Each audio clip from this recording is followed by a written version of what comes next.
Hey everyone, finish watching the next episode of Beetleborgs, Robo Borg. The kids assemble the astral coins and astral sword and are about to summon Robo Borg, but then little Ghoul steals the sword for some reason.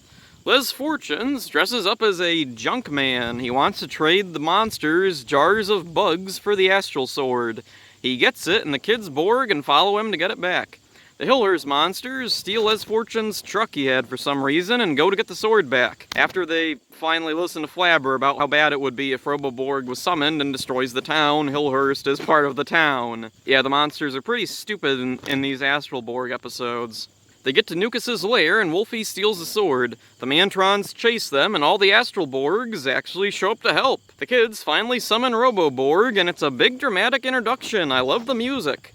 Nukus sends out jet fighters and worm tanks, but Robo-Borg just walks right through them. Robo-Borg sends the Mantrons back into the Lost Comic. The Astral Borgs say goodbye to the Beetleborgs as if they've actually been here any significant amount of time or been relevant.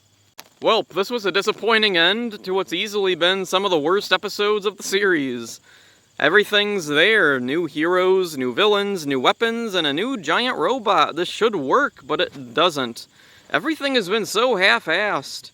The Hillhurst monsters have been stupider than ever, and in Wolfie's case, inconsistent a few episodes ago. The Mantrons were completely wasted. Nothing was done with them. They just hang around until their B-Fighter footage was used up. The Hillhurst monsters riding an old truck around could be fun. Maybe they'll use it in a better episode later. The Astral Borgs were about the worst allies possible. The only way they could have been worse is if they were going along with the Hillhurst monsters fooling around with the coins. I'm not entirely convinced they wouldn't have done that, but that would have required them actually being there. I was waiting for the Mantrons to get specific focus before going over their voice actors, but only Mantix ever got a focus for some reason.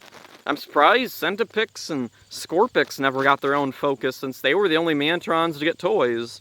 Scorpix was voiced by Bob Pappenbrook, who's had many voice roles over the years and is best known for Rito Revolto in Power Rangers. He previously voiced Shadow Borg in Beetleborgs. Centipix was voiced by Lee Mondo Woodford, who I can only find one other credit for. He played a bus driver in a movie in 2005, and there's not much information on him available.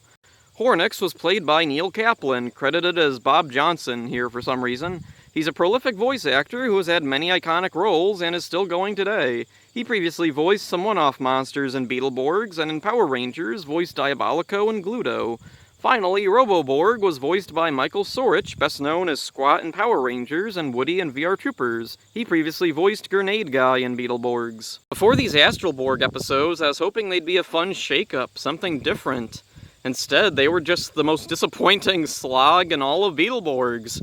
As far as I'm aware, there's no more multi-episode arcs, so maybe we'll see a return to the old formula that, while not ideal, is preferable to what we've got. So that's it for this one. Hope you enjoyed it. See ya. We're a sandwich!